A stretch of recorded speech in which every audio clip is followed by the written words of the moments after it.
ਸਤਿ ਸ਼੍ਰੀ ਅਕਾਲ ਜੀ, ਮੈਂ ਪੱਲਵੀ ਗੁਪਤਾ। ਜਿਵੇਂ ਕਿ ਤੁਸੀਂ ਸਾਰੇ ਜਾਣਦੇ ਹੋ, ਅੱਜ ਕੱਲ੍ਹ ਰੋਗਾਂ ਦੀ ਗਿਣਤੀ ਬਹੁਤ ਵੱਧ ਰਹੀ ਹੈ ਤੇ ਇਹ ਸਾਨੂੰ ਮਰੀਜ਼ ਬਹੁਤ ਜ਼ਿਆਦਾ ਦੇ ਰਹੀ ਹੈ। ਅੱਜ ਕੱਲ੍ਹ ਜਿਵੇਂ ਇੱਕ ਰੋਗ ਬਹੁਤ ਵੱਧ ਰਿਹਾ ਜੋ ਕਿ ਹੈ ਦਮੇ ਦਾ ਰੋਗ, ਜਿਹਦੇ ਲੋਕ ਬਹੁਤ ਜ਼ਿਆਦਾ ਸ਼ਿਕਾਰ ਹੋ ਰਹੇ ਨੇ। ਤੇ ਇਸ ਬਾਬਤ ਅਸੀਂ ਗੱਲ ਕਰਨ ਆਏ ਹਾਂ ਸਿਵਲ ਹਸਪੀਟਲ ਦੇ ਮਾਹਿਰ ਡਾਕਟਰ ਲੀਨਾ ਚੋਪੜਾ ਭੱਲਾ ਜੀ ਨਾਲ, ਜੋ ਕਿ ਛਾਤੀ ਦੇ ਰੋਗਾਂ ਦੇ ਮਾਹਿਰ ਹਨ। ਆਓ ਜਾਣਦੇ ਹਾਂ ਤੇ ਉਹਨਾਂ ਦੇ ਨਾਲ ਗੱਲਬਾਤ ਕਰੀਏ।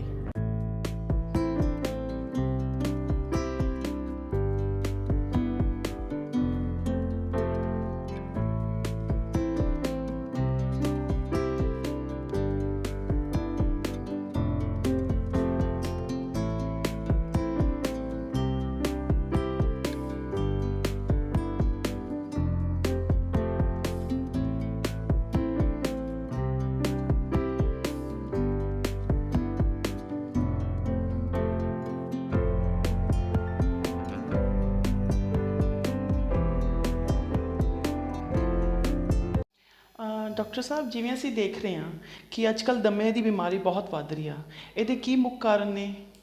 ਦੇਖੋ, ਦਮੇ ਦੀ ਬਿਮਾਰੀ ਵਧਣ ਦੇ ਬਹੁਤ ਸਾਰੇ ਕਾਰਨ ਹੁੰਦੇ ਆ। ਸਭ ਤੋਂ ਪਹਿਲਾ ਕਾਰਨ ਹੁੰਦਾ ਜੈਨੇਟਿਕ ਦਾ ਮਤਲਬ ਹੁੰਦਾ ਹੈ ਕਿ ਜੇ ਕਿਸੇ ਨੂੰ ਫੈਮਿਲੀ 'ਚ ਕਿਸੇ ਨੂੰ ਦਮਾ ਹੈਗਾ ਹੈ ਤਾਂ ਉਹਦੇ ਬੱਚਿਆਂ ਨੂੰ, ਉਹਦੇ ਗ੍ਰੈਂਡ ਡਾਟਰ ਯਾਨੀ ਕਿ ਪੋਤੇ ਪੋਤੀਆਂ, ਉਹਨਾਂ ਨੂੰ ਵੀ ਚਾਂਸਸ ਜ਼ਿਆਦਾ ਹੁੰਦੇ ਆ ਦਮਾ ਦੇ। ਹਾਂਜੀ। ਸਭ ਤੋਂ ਪਹਿਲਾ ਕਾਰਨ ਹੁੰਦਾ ਜੈਨੇਟਿਕ।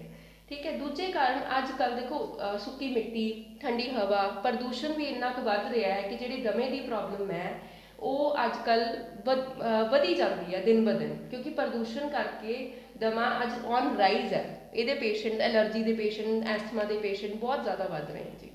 ਤੇ ਇਹ ਕੋਈ ਇਹਦੇ ਵਿੱਚ ਹੈਗਾ ਕਿ ਕਿਹੜੇ ਉਮਰ ਦੇ ਲੋਕਾਂ ਨੂੰ ਇਹ ਜ਼ਿਆਦਾ ਹੁੰਦਾ ਹੈ? ਦੇਖੋ, ਪਹਿਲਾਂ ਆਪਾਂ ਕਹਿੰਦੇ ਸੀ ਕਿ ਜਿਹੜਾ ਦਮਾ ਹੈ ਉਹ ਸਿਰਫ, ਜਿਵੇਂ ਆਪਾਂ ਕਹਿੰਦੇ ਬਚਪਨ ਤੋਂ ਹੋ ਸਕਦਾ, ਜਿਹਨੂੰ ਆਪਾਂ ਚਾਈਲਡਹੁੱਡ ਐਸਥਮਾ ਕਹਿੰਦੇ ਸੀ।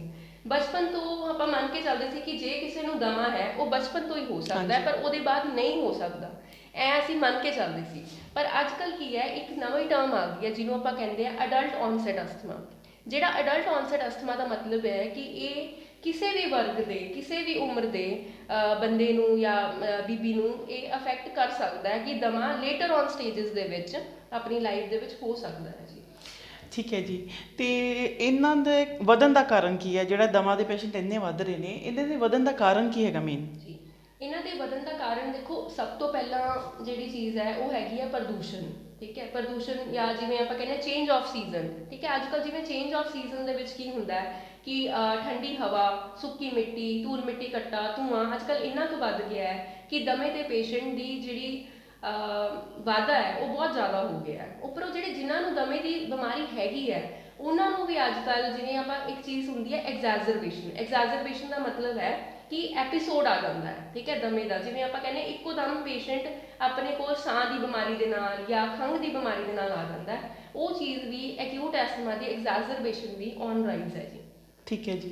ਤੇ ਜਿਵੇਂ ਤੁਸੀਂ ਦੱਸਿਆ ਕਿ ਇਹ ਮਿੱਟੀ ਘੱਟੇ ਤੋਂ ਹੁੰਦਾ ਹੈ, ਡਸਟ ਤੋਂ ਹੁੰਦਾ ਹੈ, ਹੋਰ ਇਹਦੇ ਕੀ ਕਾਰਨ ਹੋ ਸਕਦੇ ਨੇ ਜਿਨ੍ਹਾਂ ਤੋਂ ਇਹ ਹੋ ਸਕਦਾ ਹੈ? ਇਹ ਦੇਖੋ, ਕਾਫੀ ਸਾਰੀ ਚੀਜ਼ਾਂ ਹੁੰਦੀਆਂ, ਜਿਵੇਂ ਕਿ ਕੋਈ ਇਨਫੈਕਸ਼ਨ ਹੋਵੇ, ਕੋਈ ਵਾਇਰਲ ਇਨਫੈਕਸ਼ਨ ਹੋਵੇ, ਉਹ ਵੀ ਇਸ ਐਗਜ਼ੈਜ਼ਰਬੇਸ਼ਨ ਨੂੰ ਪ੍ਰੋਕ ਕਰ ਸਕਦੀ ਹੈ, ਵਧਾ ਸਕਦੀ ਹੈ ਜੀ। ਇਨਫੈਕਸ਼ਨਸ ਕਰਕੇ ਹੋ ਸਕਦਾ ਹੈ ਇਹ। ਹੋਰ ਜਿਵੇਂ ਜੇ ਕਿਸੇ ਨੂੰ ਦਮਾ ਹੋਵੇ, ਜਿਹਨੂੰ ਆਪਾਂ ਕਹਿੰਦੇ ਅਨਕੰਟਰੋਲਡ ਅਸਥਮਾ, ਉਨ ਕੇਸਿਸ ਦੇ ਵਿੱਚ ਇਹ ਜਿਹੜੀ ਬਿਮਾਰੀ ਹੈ ਇਹ ABPA 'ਚ, ਯਾਨੀ ਕਿ ਉੱਲੀ ਦੀ ਬਿਮਾਰੀ 'ਚ ਤਬਦੀਲ ਹੋ ਸਕਦੀ ਹੈ। ਠੀਕ ਹੈ ਜੀ। ਉੱਲੀ ਦੀ ਬਿਮਾਰੀ ਕਿਵੇਂ, ਮਤਲਬ ਆਪਾਂ ਕਿੱਦਾਂ ਅੰਦਾਜ਼ਾ ਲਗਾਵਾਂਗੇ ਉੱਲੀ ਦੀ ਬਿਮਾਰੀ ਕਿਸ ਤਰੀਕੇ ਨਾਲ? ਮਤਲਬ ਉੱਲੀ ਤਾਂ ਜਿਵੇਂ ਚੀਜ਼ਾਂ ਨੂੰ ਲੱਗਦੀ ਹੈ, ਉਹਦੇ ਨਾਲ ਕਿੱਦਾਂ ਹੋ ਸਕਦਾ ਜੀ? ਦੇਖੋ, ਜਿਹੜੀ ABPA ਹੁੰਦੀ ਹੈ ਇਹਨੂੰ ਆਪਾਂ ਕਹਿੰਦੇ ਹਾਂ ਐਲਰਜਿਕ ਬ੍ਰੌਂਕੋਪਲਮਨਰੀ ਐਸਪਰਜਿਲੋਸਿਸ। ਜਿਵੇਂ ਤੁਸੀਂ ਸੁਣਿਆ ਹੋਊਗਾ ਗ੍ਰੀਨ ਫੰਗਸ। ਗ੍ਰੀਨ ਫੰਗਸ ਕੀ ਹੁੰਦਾ ਹੈ? ਇੱਕ ਕਿਸਮ ਦੀ ਉੱਲੀ ਹੈ। ਇਹ ਜਿਹੜੀ ਹੁੰਦੀ ਹੈ ਇਹ ਫੇਫੜਿਆਂ ਨੂੰ ਕਿਉਂ ਲੱਗ ਜਾਂਦੀ ਹੈ? ਇਹ ਫੇਫੜਿਆਂ ਨੂੰ ਇਸ ਕਰਕੇ ਲੱਗ ਜਾਂਦੀ ਹੈ ਜੇ ਫੇਫੜੇ ਕਮਜ਼ੋਰ ਹੋਣ। ਜਿਨ ਪੇਸ਼ੈਂਟਸ ਨੂੰ ਦਮੇ ਦੀ ਬਿਮਾਰੀ ਹੁੰਦੀ ਹੈ ਉਹਨਾਂ ਦੇ ਫੇਫੜੇ ਕਮਜ਼ੋਰ ਹੁੰਦੇ ਆ।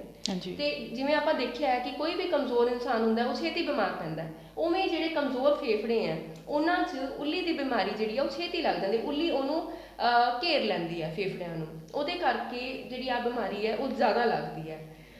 ਇਹ ਬਿਮਾਰੀ ਜਿਹੜੀ ਹੈ, ਜਿਵੇਂ ਕਿ ਦੀਵਾਰਾਂ 'ਚ ਸਲਾਬ ਹੁੰਦਾ ਹੈ ਜਾਂ ਸ਼ੋਰਾ ਹੁੰਦਾ ਹੈ, ਜਾਂ ਫਿਰ ਘਰੇ ਕੋਈ ਪਸ਼ੂ ਰੱਖੇ ਹੋਣ ਜਿਹਨੂੰ ਆਪਾਂ, ਜੋ ਕਿ ਹਿਸਟਰੀ ਆਪਾਂ ਨੂੰ ਲੈਣੀ ਜ਼ਰੂਰੀ ਹੁੰਦੀ ਹੈ, ਉਹਨਾਂ ਚੀਜ਼ਾਂ ਤੋਂ, ਤੂੜੀ ਦੇ ਵਿੱਚ ਜਿਹੜੀ ਹੈ ਫੰਗਸ ਗਰੋ ਕਰ ਜਾਂਦੀ ਹੈ, ਉਹਨਾਂ ਤੋਂ ਹੋ ਸਕਦੀ ਹੈ ਜੀ।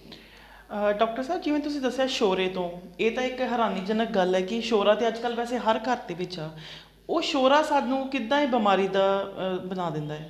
देखो शोरा ਤੁਸੀਂ ਆਪ ਸਮਝ ਰਹੇ ਹੋਵੋਗੇ ਕਿ ਸ਼ੋਰਾ ਦਾ ਮਤਲਬ ਕੀ ਹੈ, ਗਿੱਲਾ ਹੋਣਾ ਕੋਈ ਚੀਜ਼, ਠੀਕ ਹੈ ਨਾ। ਤੇ ਆਪਾਂ ਨੂੰ ਇਹ ਚੀਜ਼ ਪੂਰੀ ਤਰੀਕੇ ਨਾਲ ਪਤਾ ਹੈ ਕਿ ਜਿਹੜੀ ਉੱਲੀ ਹੈ ਉਹ ਸਲਾਬ ਵਾਲੀ ਜਗ੍ਹਾ ਤੇ ਜਾਂ ਗਿੱਲੀ ਜਗ੍ਹਾ ਤੇ ਲੱਗ ਜਾਂਦੀ ਹੈ। ਉਵੇਂ ਕੀ ਹੈ, ਜਿਹੜਾ ਫੇਫੜਾ ਹੈ, ਫੇਫੜੇ ਦੇ ਵਿੱਚ ਕੀ ਹੈ, ਜਿਹੜਾ ਕਮਜ਼ੋਰ ਫੇਫੜਾ ਹੈ ਉਹਦੇ ਵਿੱਚ ਕੀ ਹੈ, ਬਲਗਮ ਜ਼ਿਆਦਾ ਬਣ ਰਹੀ ਹੈ। ਉਸ ਬਲਗਮ ਦੇ ਵਿੱਚ ਇਹ ਜਿਹੜੀ ਉੱਲੀ ਹੈ ਗਿੱਲੀ ਚੀਜ਼ ਦੇ ਵਿੱਚ ਗਰੋ ਕਰ ਜਾਂਦੀ ਹੈ। ਤੇ ਡਾਕਟਰ ਸਾਹਿਬ ਕਿੰਨੇ % ਲੋਕਾਂ ਨੂੰ ਇਹ ਬਿਮਾਰੀ ਇਸ ਸ਼ੋਰੇ ਤੋਂ ਹੋ ਰਹੀ ਹੈ? ਦੇਖੋ ਕਾਫੀ ਜ਼ਿਆਦਾ ਅੱਜ ਕੱਲ੍ਹ ਜਿਹੜੇ ਆ ਮਰੀਜ਼ ਹੈ ਸ਼ੋਰੇ ਦੀ ਬਿਮਾਰੀ ਦੇ ਵਾਲੇ, ਉੱਲੀ ਵਾਲੀ ਬਿਮਾਰੀ ਦੇ, ਅੱਜ ਕੱਲ੍ਹ ਬਹੁਤ ਜ਼ਿਆਦਾ ਆਪਣੇ ਏਰੀਆ 'ਚ ਤਾਂ ਇਹ ਬਹੁਤ ਜ਼ਿਆਦਾ ਇਨਕਰੀਜ਼ ਹੈ। ਠੀਕ ਹੈ ਜੀ। ਤੇ ਇਹਨਾਂ ਦੇ ਲੱਛਣ ਕੀ ਹਨ? ਸਾਨੂੰ ਕਿੱਦਾਂ ਪਤਾ ਲੱਗੇਗਾ ਕਿ ਸਾਨੂੰ ਇਹ ਚੀਜ਼ ਹੋ ਗਈ ਹੈ, ਜਾਂ ਆਪਾਂ ਪੁੱਛ ਸਕੀਏ ਕਿ ਸਾਨੂੰ ਤਾਂ ਨਹੀਂ ਇਹ ਚੀਜ਼ ਹੋ ਗਈ? ਜੀ ਦੇਖੋ, ਜੇ ਤੁਹਾਨੂੰ ਕੋਈ ਸਾਹ ਦੀ ਬਿਮਾਰੀ ਪਹਿਲਾਂ ਤੋਂ ਹੀ ਹੈ, ਠੀਕ ਹੈ, ਜਿਵੇਂ ਕਿ ਕੋਈ ਦਮੇ ਦੀ ਤਕਲੀਫ ਹੈ ਜਾਂ ਸਾਹ ਛੇਤੀ ਚੜ੍ਹਦਾ ਹੈ, ਮੌਸਮ ਬਦਲਣ ਤੇ ਖੰਘ ਜ਼ੁਕਾਮ ਛੇਤੀ ਲੱਗਦਾ ਹੈ, ਉਨ ਪੇਸ਼ੈਂਟਸ ਨੂੰ ਇਹ ਬਿਮਾਰੀ ਹੋਣ ਦੇ ਚਾਂਸਸ ਜ਼ਿਆਦਾ ਹੁੰਦੇ ਆ। ਤੇ ਤੁਹਾਨੂੰ ਕਿਵੇਂ ਪਤਾ ਚੱਲੂਗਾ? ਤੁਹਾਨੂੰ ਐਂ ਪਤਾ ਚੱਲੂਗਾ ਕਿ ਤੁਹਾਨੂੰ ਜਿਹੜੀ ਸਾਹ ਦੀ ਬਿਮਾਰੀ ਹੈ ਉਹ ਵੱਧ ਜੂਗੀ, ਤੁਹਾਡੀ ਖੰਘ ਜਿਹੜੀ ਹੈ, ਜਿਵੇਂ ਆਪਾਂ ਕਹਿੰਦੇ ਆ ਰੇਸ਼ੇ ਵਾਲੀ ਖੰਘ, ਉਹ ਵੱਧ ਜੂਗੀ। ਬਾਕੀ ਤਾਂ ਦੇਖੋ ਜਿਹੜੀ ਚੀਜ਼ ਹੈ ਆਪਾਂ ਨੂੰ ਪੂਰਾ ਮਰੀਜ਼ ਨੂੰ ਦੇਖ ਕੇ ਐਗਜ਼ਾਮਿਨ ਕਰਕੇ, ਠੀਕ ਹੈ, ਫਿਰ ਆਪਾਂ ਨੂੰ ਪਤਾ ਚੱਲਦਾ ਹੈ, ਐਕਸ-ਰੇ ਕਰਾ ਕੇ, ਕੁਝ CT ਸਕੈਨ ਕਰਾ ਕੇ ਉਹਨੂੰ ਆਪਾਂ ਨੂੰ ਕਲੀਅਰ ਉਸ ਚੀਜ਼ ਤੇ ਹੁੰਦਾ ਹੈ। ਪਰ ਤੁਸੀਂ ਅੰਦਾਜ਼ਾ, ਜੇ ਕਿਸੇ ਨੂੰ ਸਾਹ ਦੀ ਬਿਮਾਰੀ ਹੈਗੀ ਹੈ ਤਾਂ ਉਹਨਾਂ ਦੇ ਵਿੱਚ ਆਪਾਂ ਇਹ ਚੀਜ਼ ਸਸਪੈਕਟ ਕਰ ਸਕਦੇ।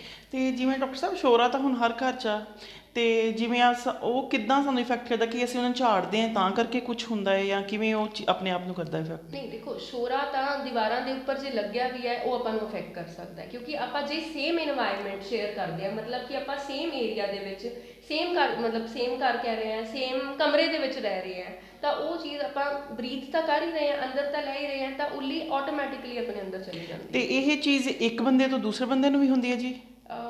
ਨਹੀਂ ਜੀ, ਇਹ ਬਿਮਾਰੀ ਇੱਕ ਦੂਜੇ ਤੋਂ ਫੈਲ ਨਹੀਂ ਸਕਦੀ ਜੀ। ਇਹ ਸ਼ੋਰੇ ਤੋਂ ਫੈਲ ਸਕਦੀ ਹੈ, ਜਾਂ ਫਿਰ ਜਿਵੇਂ ਆਪਾਂ ਤੁਹਾਨੂੰ ਪਹਿਲਾਂ ਹੀ ਦੱਸਿਆ ਕਿ ਕੋਈ ਐਨੀਮਲ ਰੱਖਿਆ, ਕੋਈ ਪਸ਼ੂ ਰੱਖਿਆ, ਉਹਦੇ ਨਾਲ ਹੋ ਸਕਦਾ। ਠੀਕ ਹੈ ਜੀ। ਤੇ ਇਹਦੇ ਤੇ ਬਚਾਅ ਕਿੱਦਾਂ ਕਰ ਸਕਦੇ ਹਾਂ ਤਾਂ ਕਿ ਇਹ ਸਾਨੂੰ ਥੋੜਾ ਘੱਟ ਇਫੈਕਟ ਕਰੇ ਜਾਂ ਜਲਦੀ ਪਤਾ ਲੱਗ ਜੇ ਸਾਨੂੰ? ਜੀ, ਆਪਾਂ ਬਚਾਅ ਵਾਸਤੇ ਦੇਖੋ ਜਿਹੜੀ ਦੀਵਾਰਾਂ ਹੈ ਉਹਨਾਂ ਤੇ ਸਲਾਬ ਨਹੀਂ ਆਉਣ ਦੇਣਾ, ਇਸ ਚੀਜ਼ ਦਾ ਖਾਸ ਧਿਆਨ ਰੱਖਣਾ ਹੈ। ਸਪੈਸ਼ਲੀ ਜਿਨ੍ਹਾਂ ਪੇਸ਼ੈਂਟਸ ਨੂੰ ਸਾਹ ਦੀ ਬਿਮਾਰੀ ਹੈ ਉਹਨਾਂ ਨੂੰ ਇਸ ਚੀਜ਼ ਤੋਂ ਦੂਰ ਰੱਖਣਾ ਹੈ ਆਪਾਂ।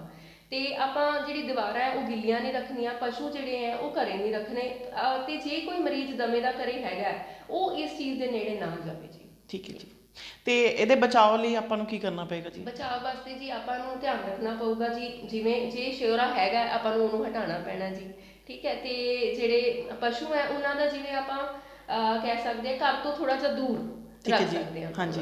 ਤੇ ਇਹਦੀ ਦਵਾਈ ਵਗੈਰਾ ਕਿਵੇਂ ਚੱਲਦੀ ਹੈ? ਜੇ ਕਿਸੇ ਨੂੰ ਇਹ ਪ੍ਰੋਬਲਮ ਆ ਜਾਏ ਤਾਂ ਉਸ ਤੋਂ ਬਾਅਦ ਆਪਾਂ ਦਵਾਈ ਦਾ ਕਿੱਦਾਂ ਟ੍ਰੀਟਮੈਂਟ ਕਰਦੇ ਹਾਂ? ਜੀ, ਇਹਨਾਂ ਦੀ ਜਿਹੜੀ ਟ੍ਰੀਟਮੈਂਟ ਹੈ ਉਹ ਪਹਿਲਾਂ ਤਾਂ ਦੇਖੋ ਆਪਾਂ ਡਾਇਗਨੋਸਿਸ ਬਣਾ ਕੇ ਪੂਰਾ ਦੱਸ ਕੇ ਕਿ ਵੀ ਆਹ ਬਿਮਾਰੀ ਹੈਗੀ ਆ, ਉਸ ਹਿਸਾਬ ਨਾਲ ਆਪਾਂ ਟ੍ਰੀਟਮੈਂਟ ਸ਼ੁਰੂ ਕਰਦੇ ਹਾਂ, ਜਿਹਦੇ ਵਿੱਚ ਆਪਾਂ ਐਂਟੀ ਫੰਗਸ ਯਾਨੀ ਕਿ ਕੁਝ ਇਟਰਾਕੋਨਾਜ਼ੋਲ ਉਹ ਸ਼ੁਰੂ ਕਰਦੇ ਹਾਂ। ਤੇ ਬਾਕੀ ਆਪਾਂ ਥੋੜੇ ਜਿਹੇ ਐਂਟੀ ਇਨਫਲੇਮੇਟਰੀ, ਕਿਉਂਕਿ ਹਾਈਪਰ ਸੈਂਸਿਟਿਵਿਟੀ ਰਿਐਕਸ਼ਨ ਹੈ, ਇਹਦੇ ਵਾਸਤੇ ਆਪਾਂ ਨੂੰ ਸਟੀਰੋਇਡਸ ਪਾਣੇ ਪੈਂਦੇ ਆ। ਤੇ ਪਰ ਇਹਦਾ ਇਲਾਜ ਜਿਵੇਂ ਕਈ ਮਰੀਜ਼ਾਂ ਨੂੰ 6 ਮਹੀਨੇ ਆਪਾਂ ਨੂੰ ਟ੍ਰੀਟਮੈਂਟ ਦੇਣੀ ਪੈਂਦੀ ਹੈ, ਕੁਝ ਵਧਾ ਘਟਾ ਕੇ ਮਰੀਜ਼ ਦੇ ਅਨੁਸਾਰ ਆਪਾਂ ਟ੍ਰੀਟਮੈਂਟ ਦਿੰਦੇ। ਤੇ ਮੈਮ ਇਹਦੇ ਨਾਲ ਕੋਈ ਜਾਨੀ ਮਾਨੀ ਨੁਕਸਾਨ ਵੀ ਕਿਸੇ ਨੂੰ ਹੋ ਸਕਦਾ ਹੈ? ਜਾਨੀ ਮਾਨੀ ਨੁਕਸਾਨ ਜੇ ਇੱਕ ਤਕਲੀਫ ਵੱਧ ਜਾਵੇ ਤਾਂ, ਕਿਉਂਕਿ ਜਿਹੜੀ ABPA ਦੀ ਉੱਲੀ ਦੀ ਬਿਮਾਰੀ ਹੈ ਇਹ ਫੇਫੜੇ ਨੂੰ ਖੋਖਲਾ ਕਰ ਦਿੰਦੀ ਹੈ। ਜਦੋਂ ਇਹ ਫੇਫੜੇ ਨੂੰ ਖੋਖਲਾ ਕਰ ਦਿੰਦੀ ਹੈ, ਕਿਉਂਕਿ ਇਹਦੇ 'ਚ ਸੈਂਟਰਲ ਬ੍ਰੌਂਕਿਕ ਪੈਸੇਜ ਜਿਹਨੂੰ ਆਪਾਂ ਕਹਿੰਦੇ ਆ, ਆਮ ਭਾਸ਼ਾ 'ਚ ਸਮਝਾਉਣ ਲਈ ਆਪਾਂ ਕਹਿ ਸਕਦੇ ਹਾਂ ਕਿ ਫੇਫੜਾ ਖੋਖਲਾ ਹੋ ਜਾਂਦਾ ਹੈ। ਜੇ ਫੇਫੜਾ ਬਹੁਤ ਜ਼ਿਆਦਾ ਖੋਖਲਾ ਹੋ ਜਾਵੇ ਜਾਂ ਫਿਰ ਆਪਣੀ ਜਿਹੜੀ ਤਕਲੀਫ ਹੈ ਲੇਟਰ ਸਟੇਜਸ 'ਚ ਡਾਇਗਨੋਸ ਹੋਵੇ ਤਾਂ ਇਹ ਚੀਜ਼ ਜਾਨ ਨੂੰ ਨੁਕਸਾਨ ਕਰ ਸਕਦੀ ਹੈ ਜੀ।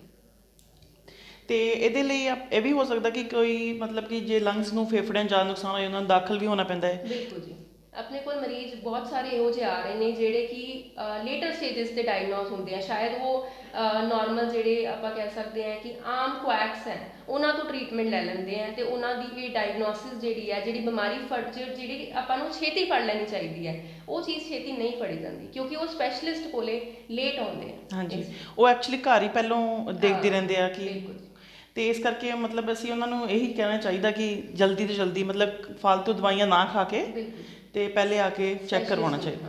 ਠੀਕ ਹੈ। ਜਿਵੇਂ ਕਿ ਸਾਨੂੰ ਸਾਰਿਆਂ ਨੂੰ ਡਾਕਟਰ ਸਾਹਿਬ ਜੀ ਨਾਲ ਗੱਲ ਕਰਕੇ ਇਹਦੇ ਲੱਛਣਾਂ ਬਾਰੇ, ਇਹਦੇ ਕਾਰਨਾਂ ਬਾਰੇ ਤੇ ਇਸ ਤੋਂ ਕਿੱਦਾਂ ਬਚਾਅ ਕੀਤਾ ਜਾ ਸਕਦਾ ਹੈ ਇਹਦੇ ਬਾਰੇ ਪਤਾ ਲੱਗਿਆ ਹੈ। ਤੁਸੀਂ ਵੀ ਇਸ ਗੱਲਾਂ ਨੂੰ ਧਿਆਨ ਦੇ ਵਿੱਚ ਰੱਖੋ ਤਾਂ ਕਿ ਤੁਸੀਂ ਆਪਣੇ ਪਰਿਵਾਰ ਨੂੰ ਵੀ ਇਹਨਾਂ ਗੱਲਾਂ ਬਾਰੇ ਦੱਸ ਸਕੋ, ਤਾਂ ਕਿ ਜੇ ਤੁਹਾਡੇ ਪਰਿਵਾਰ ਨੂੰ ਇਹਨਾਂ ਵਿੱਚ ਕੋਈ ਪ੍ਰੋਬਲਮ ਆਉਂਦੀ ਹੈ ਤੇ ਤੁਹਾਨੂੰ ਪਤਾ ਲੱਗ ਸਕੇ। ਜੇ ਤੁਸੀਂ ਇਸ ਵੀਡੀਓ ਨੂੰ ਦੇਖੋਗੇ, ਸਮਝੋਗੇ, ਅੱਗੇ ਦੱਸੋਗੇ ਤਾਂ ਹੀ ਆਪਾਂ ਪੰਜਾਬ ਨੂੰ ਨਿਰੋਗ ਬਣਾ ਸਕਦੇ ਹਾਂ। ਤੇ ਮੈਂ ਉਮੀਦ ਕਰਦੀ ਹਾਂ ਤੁਸੀਂ ਸਾਰੇ ਮੇਰੇ ਇਸ ਸੇਵਾ ਦੇ ਵਿੱਚ ਮੇਰਾ ਸਾਥ ਦਿਓਗੇ ਤਾਂ ਕਿ ਮੈਂ ਅੱਗੋਂ ਹੋਰ ਵੀਡੀਓਜ਼ ਲੈ ਕੇ ਆ ਸਕਾਂ ਤੇ ਤੁਹਾਨੂੰ ਵੱਖਰੀਆਂ ਬਿਮਾਰੀਆਂ ਦੇ ਕਾਰਨ ਦੱਸ ਸਕਾਂ। Thank you.